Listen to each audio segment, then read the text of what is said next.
All right, thank you very much, Stephen Mbide, coming to us live there from Mayanja. That is a section on the Bombo Road, and of course following a very nasty road crash there that has the number of the dead being contested by official figures say 5, and at least 20 are still in hospital.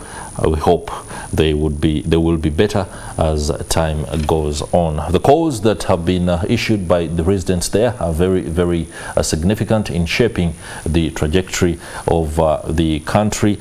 The tendency for government to prioritize certain sections ahead of others is something that was addressed. One spoke about the fact that the expressway is magnificent, yet it does not bring in goods, and that was very telling. But he perhaps is not in on the dynamics for the national infrastructure development. No doubt when that happens, he will be in a position to understand fully how things roll out, especially when it comes to government programs. You're watching Morning at NTV, and wherever you are joining us, we had conversations on accountancy and exactly how that is helping shape the economy. But there is a new development, and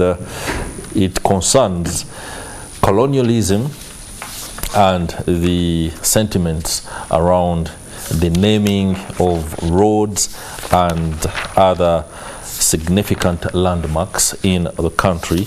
I'm looking out for an article in the Daily Monitor that has court ordering KCCA to decolonize city streets. Interesting there. Decolonization of city streets. The High Court ordered Kampala Capital City Authority to rename city roads bearing the names of British colonial officials. In a ruling that was laid down on February the 27th, Justice Musa Sekana, now a Court of Appeal judge, agreed with the petitioner John Sempeba that the roads should be renamed. I think that is a very important and significant development. That means instead of Pilkington Road, you can have, well, I won't put my name there, but hopefully 20 years from now, somebody might choose that way. Those are all blessings. Allow me welcome the spokesperson at KCCA. You are most welcome to Morning at NTV. You did so at a time when we were transitioning from a very nasty experience on Ugandan roads to this particular interview that involves an organization that is at the forefront of ensuring that infrastructure, including roads, within the capital are in the best of shapes. But the conversation is one that doesn't look at roads in the sense of durability, but in name and the nomenclature that comes with it. If you had more roads with or rather named after our local icons, what would that contribute to public service, local government, or even national growth? Mr. Nwabine, you're welcome to Morning at NTV. Thank you very much, and a very good morning to you. How are you doing? Very good. Is the happiness because of the court ruling that you finally might have your own name on a road? Or it's on account of the good work that is going on at City Hall? Well, it's on account of the excitement that a lot is going on to rejuvenate our city. Yesterday, we had His Excellency launch or commission the flyover project, Lot 1.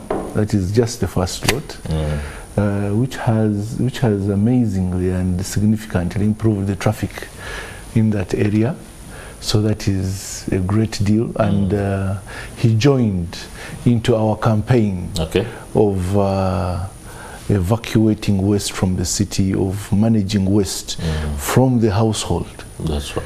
Appealing to people to sort waste at household level. At household level, yeah. The decomposables alone, and the recyclables alone, and the call onto the public from the highest office to stop littering. Yeah. And we believe that that was a great push on our campaign. No doubt, a great one, and we hope many of those initiatives do eventually lead to a complete turnaround in terms of our culture. But for today, there is a significant development. Yes. The ruling by Justice, now Judge of the Court of Appeal, that urges, calls upon, directs, and puts into motion the renaming of significant landmarks away from the colonial names to new names. I don't want to say contemporary names, but new, because the naming could actually focus or rather catch somebody or an eminent person that lived in the colonial times. Yeah. So take us up, bring us up to speed rather with this particular development. Well, a road and a road name in particular is one of those aspects that is very pertinent in a society or community. It defines the aspirations of that community and it defines the journey I am from, for example, Kimathi Avenue. I am going to Nile Avenue. So it defines your journey. It gives your journey life. Now, in the road naming guidelines, which are part of the KCCA Act, we are supposed to give names according to the aspirations, the culture of our people. Now, there is usually time frame, and it depends on the times. The times when these roads were named were the colonial times, when we were under the colonial leadership, and some of these names were named after people who were not very friendly to the population.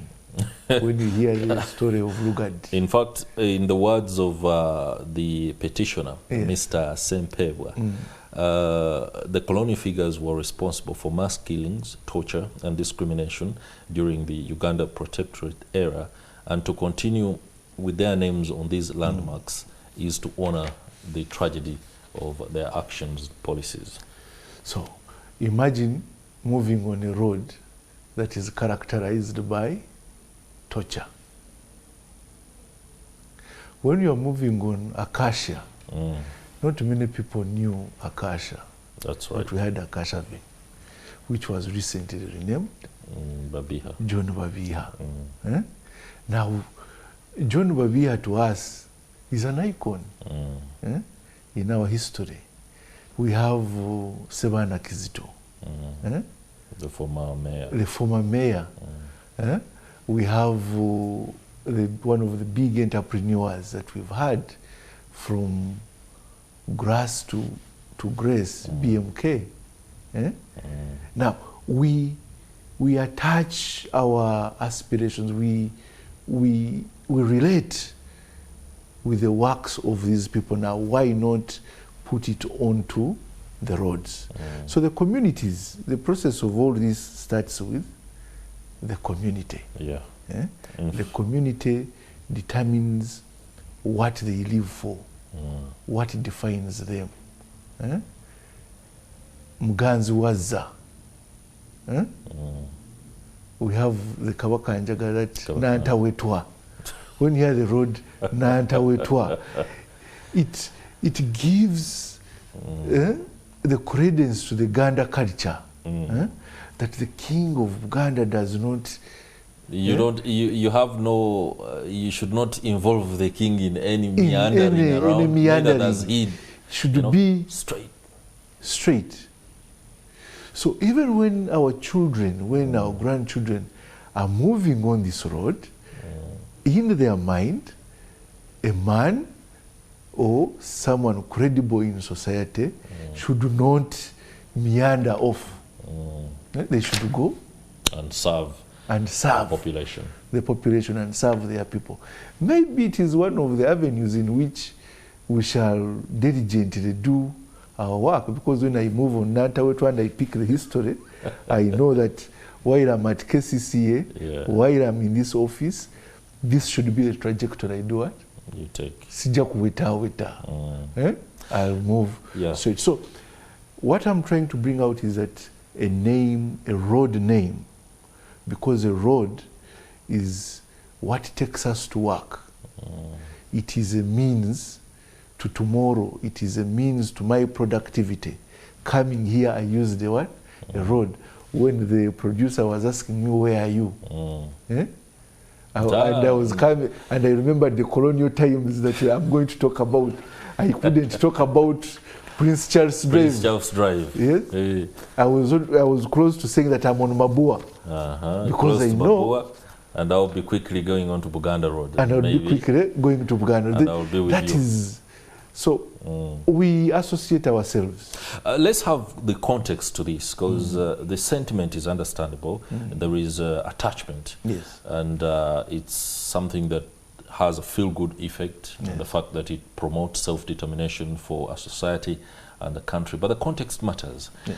This is a process that is widely seen as long overdue. And for it to begin on account of a private petitioner, an independent petitioner, when government ought to have undertaken specific moves in order to realign our naming of roads and other landmarks, is something that speaks of maybe the priorities and government has been put into this, not that it feels the need to reimagine our landmark structures and how they are named.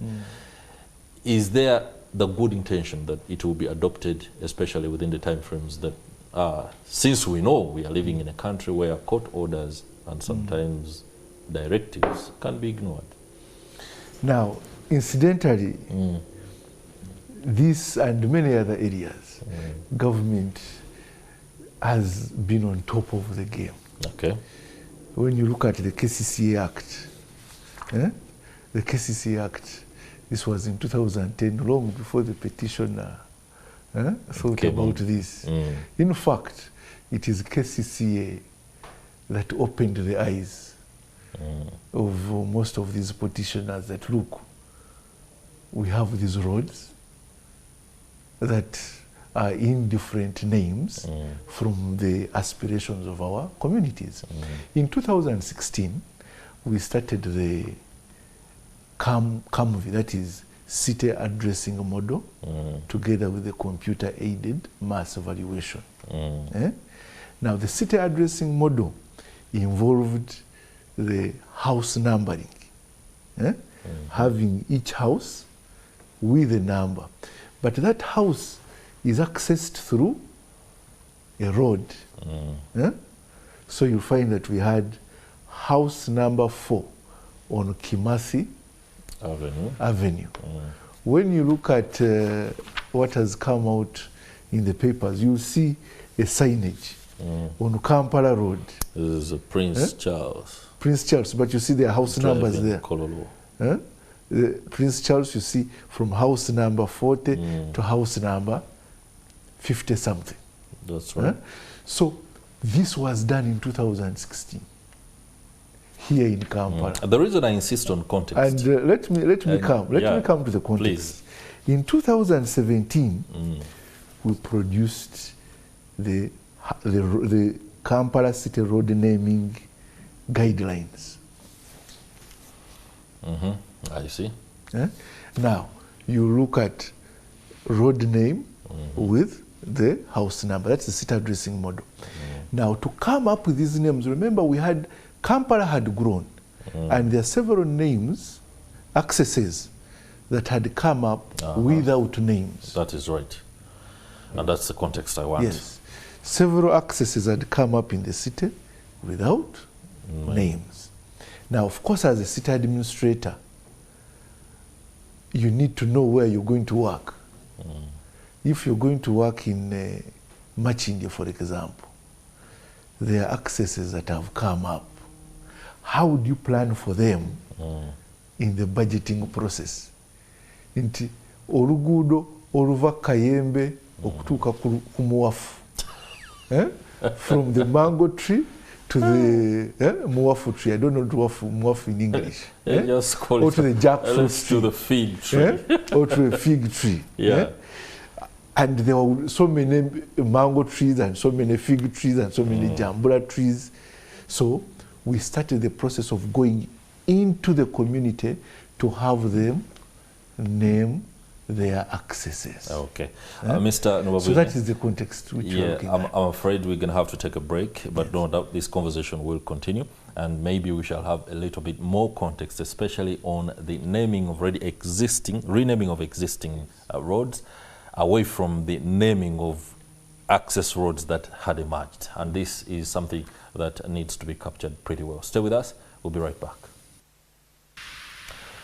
Thank you. I'm glad you're still with us, and we are discussing the new development within the city, of course following February 27th ruling that allows the authority to begin on the long overdue process of renaming many of the roads, avenues, boulevards, access roads that have held the names of colonialists for long.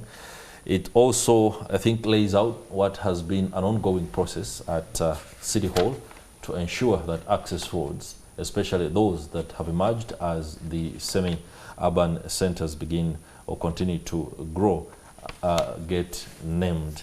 With me in the studio is the spokesperson at KCCA, Daniel Nubabwine, who is taking us through exactly how this is going to roll out.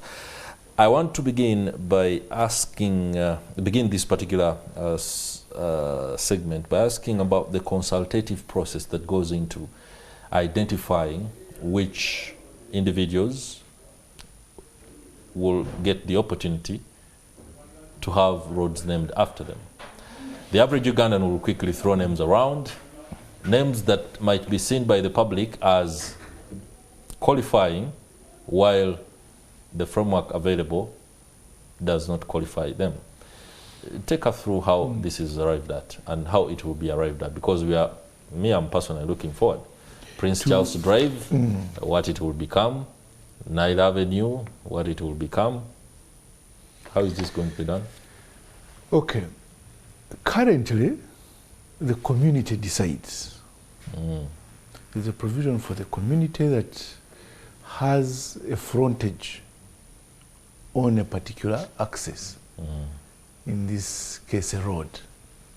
We may be 5 people who have an access or with a frontage to a particular road or utilize a particular road. We come up and say either one of us, either what we believe in is going to be the name of this access or road. Now, under the guidelines, such a committee is of reputable or distinguished people, and this must be a minimum of 5. Okay. So a minimum of 5 people that have a considerable access to a frontage can come up and say, this is what we want. Now, they can be more, they can even be 200, depending on how organized they are. We have had communities like in Kulambiro, where they have a huge WhatsApp group and they commune together. When you go to Kulambiro, you find a meeting of 200 residents that are keen to the ongoings in their parish and in their village. Those ones, it's understandable where they're coming from. There was a time they used to walk through cake and dust. And yes, so such issues, by the way, cause people to commune and also determine what the access should be named. Probably they can say, we have moved from one stage to another. We can call ourselves a movement road. Or they can call themselves Progress Road. Yes. Interesting. Because they've progressed. They have progressed. They can choose for that. But we also have the president. That is under guideline 6.1 of the road naming guidelines. where the President, Cabinet, Parliament, or Kampala Capital City Authority and Division Councils may, by resolution, by presidential directive or by resolution, assign a name or rename an existing road. So that will depend. We have a committee that are over wards, National Wards Committee, can also come up. But I think there's need for an overall criteria beyond the resolution that we are going to award this category of people. Yeah. And because instead of a medal or over and above a medal, we are going to give a name to people who have done a particular contribution or made a particular contribution to the country, say in sports, in the media like yourself. You are here every morning and you give us hope. Wow, thank you for appreciating that. You give us hope, you show us what is going on, what should we do, you put us in check. And how good you do it, you may not go for the medal and they say, okay, let's give him an access road so that you remember the hope that he gave us or that he has given us on television. It may be in manufacturing, it may be in business, it may be in leadership, governance, politics, agriculture, urban agriculture. There are people who are doing well in urban agriculture. So, based on a representation, we have fallen heroes in this city. We have those that serve. Yesterday we had a fire at Rashid Khamis, and there is a young man who brought out about 4 people on a rope. We did a good job. That is a hero. No doubt. So those are the circumstances, or that is how these roads should be named. But currently, it would be a pronouncement of a community. After so how quickly do we see this being implemented? Because Ugandans are now very anxious. They are waiting to know exactly when the new names will roll out. How is KCCA planning on going about this? Do we have a time frame? Well, we have a road naming process. Already ongoing. So this particular ruling plays into what is ruling, happening? I don't know. I think the justice saw the justice in the community. Okay. You know, judge is a reflection of the society and the aspirations of the people. So he was well within and on force of the aspirations of the people of Kampala to have their names reflect their cultural origins and where we are going. Because this was already expressed in the guidelines, it was already passed by council, and we have some villages that are already sitting to have these names. So it is community driven, and yes, our SEC, that is the City Executive Committee, is going to discuss this, and where we need to be a part of it, a provision. Fortunately, we are still in the budget process. A provision will be made for it, and we enhance what we are already doing to fit within the directives of the judicial arm of government. Okay. I hope this one doesn't again open a new Pandora's box for debate in the country, because I would, for example, suggest that whether we disagree or not on the legacy of some individuals, it is incumbent by virtue of their position they held to have a landmark named, including a road. And that would, of course, bring into question if somebody says, let a road that has been bearing a name of a colonialist take on Idi Amin Avenue or Boulevard. That would be contentious. But again, like I said... Now you're directing debate. I think you see how powerful you are. You have already coined, you have already coined the direction. But let the people, let the communities decide, let our leaders, as per the provision, let our communities, let the leaders guide us Yeah. into how we shall re-identify our journeys, because a road identifies and gives Mr. Nobabine, I would be remiss if I don't take this opportunity to allow you update us on KCCA's interventions. There is a lot of expectation, anticipation across the city and its metropolitan areas, especially in light of the new administration led by Madame Buzeki and Mr. Kigenyi. Yes. I don't want to go into an introspection of the first 100 days of these two, but we have to take the opportunity that you're with us here to bring us up to speed with any aspect that KCCA ought and should be addressing, especially in light of the challenges that the city faces. Well, as an individual, as an employee of KCCA, I am excited that we have a substantive leader in Hajat Sharifa Buzeki. Our biggest challenges have been or are waste management and the topic of today, our journeys and their state. Our journeys, that is the road, and their state. Waste management, we are into the communities. Hajat has led us into the communities to sensitize and to evacuate. After Chitezi, we had a stalling in our evacuation of garbage because we were not using our landfills. That's right. We were in Mukono, and we thank the people of Mukono. We really thank the people of Mukono for hosting us, and in Kumba.